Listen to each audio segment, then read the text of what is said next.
নমস্কার বন্ধুরা, welcome my Dutta house kitchen. আজকের রেসিপি কাতলা মাছের কালিয়া। ফার্স্টে আমরা কিছু মাছ নিয়ে নিয়েছি। মাছের মধ্যে লঙ্কার গুঁড়ো, হলুদ গুঁড়ো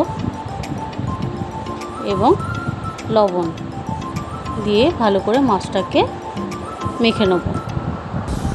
কাতলা মাছের কালিয়া কে কে ভালোবাসেন বলবেন, এইভাবে কাতলা মাছের কালিয়া করবেন, দেখবেন খুব ভালো লাগে। এবার প্যান নিয়ে নিয়েছি, প্যানের মধ্যে তেল গরম করে মাছগুলোকে লাল লাল করে ভেজে নিচ্ছি।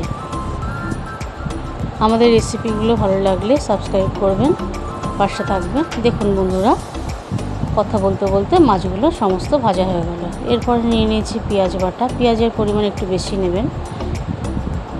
এর মধ্যে দিয়ে নিয়েছি জিরে গুঁড়ো, হলুদ গুঁড়ো 1 চামচ করে নিচ্ছি এবং লঙ্কা গুঁড়ো।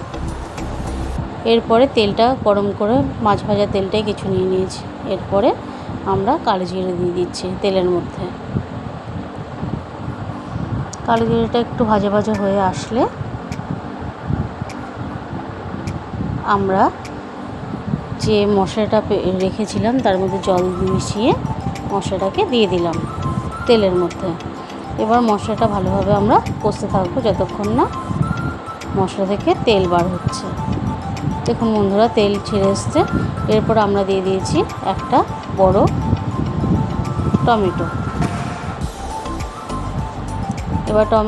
এরপরে টমেটো দিয়ে মশলাটাকে ভালোভাবে কষিয়ে নেব। দেখুন বন্ধুরা, মশলা দিয়ে তেল ছেড়ে এসছে। এরপরে স্বাদ মতন নুন দিয়ে দিচ্ছি। আবার ভালোভাবে আমরা মশলাটাকে কষিয়ে নেব যাতে কাঁচা ভাবটা না থাকে মশলা দিয়ে। এরপর আমরা দিয়ে দিচ্ছি 2 লাল কাঁচা লঙ্কা।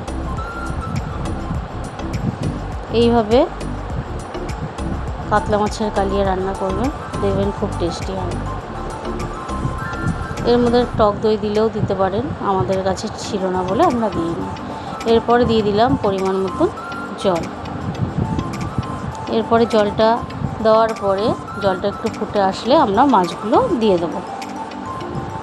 দেখুন বন্ধুরা, সব মাছ একে একে আমরা দিয়ে দিচ্ছি। আমাদের রেসিপিগুলো ভালো লাগলে আমাদের সাথে থাকবেন, সাবস্ক্রাইব করতে ভুলবেন না। দেখুন বন্ধুরা, এরপরে মাছটা যেই ফুটে এসছে, এরপরে আমরা দিয়ে দিচ্ছি কিছুটা পরিমাণে ধনেপাতা। এরপর আমাদের রেসিপি রেডি। আমাদের কাতলা কালিয়া কমপ্লিট হয়ে গেল। আমাদের রেসিপিগুলো ভালো লাগলে অবশ্যই কমেন্ট করবেন। এইভাবে কাতলা মাছের কালিয়া রান্না করবেন, দেখবেন খুবই ভালো লাগে আর টেস্টটাও দারুণ এসেছিলো। বাড়ির সবাই খেতে খুব ভালোবাসে আমাদের এই কাতলা কালিয়াটা। দেখুন বন্ধুরা, কী দারুণ কালার এসছে।